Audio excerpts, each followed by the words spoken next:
Hey,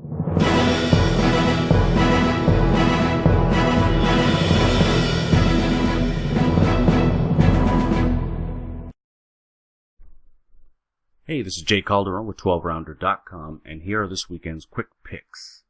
On Friday at the Civic Hall in the West Midlands, we're going to see some action between heavyweights Lucas Browne and Andrei Rudenko. For that particular prediction, you can check out the link below. It's on 12rounder.com, of course. But also on the card, you're going to see Frankie Gavin versus Leonard Bundu. It's a fun name to say. And they're going to be taking on each other. I'm going with Gavin, obviously. I haven't seen a hell of a lot of Bundu, but I do believe Gavin definitely has the skill to beat him from what I have seen. So I'm pretty locked in on that one. I'd say I'm about 80-85% sure that one's going that way.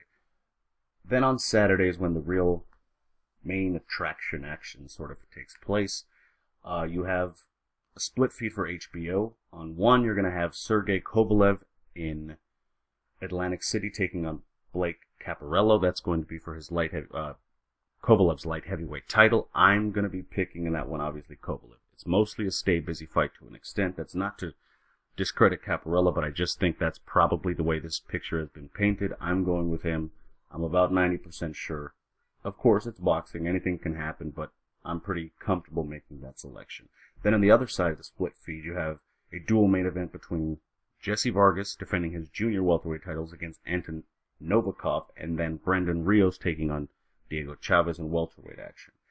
I'm going with Vargas. Again, like Bundu, I haven't seen a lot of Novikov, but I do like Vargas a lot. I think he's a pretty solid fighter.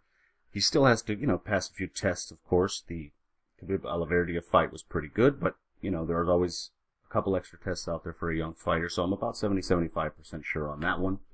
Rios-Chaves, okay, I'm going Rios. It would not at all surprise me if Chaves won that fight. I can see any argument you want to make that suggests he's going to win. By all means, I totally understand it. I would not argue you that much. I get it.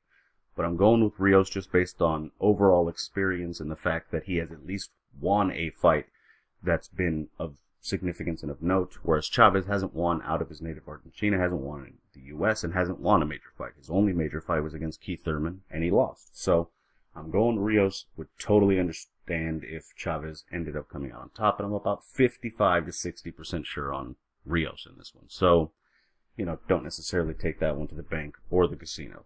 Not too sure on it, but those are the picks. So anyway, those are the picks, as I said.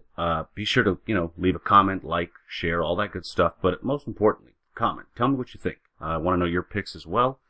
And then at the end of the week, we can all laugh at each other as we're all probably wrong. But in any event, love to hear from you. So be sure to visit 12rounder.com. Follow at 12rounder boxing. Thanks for listening.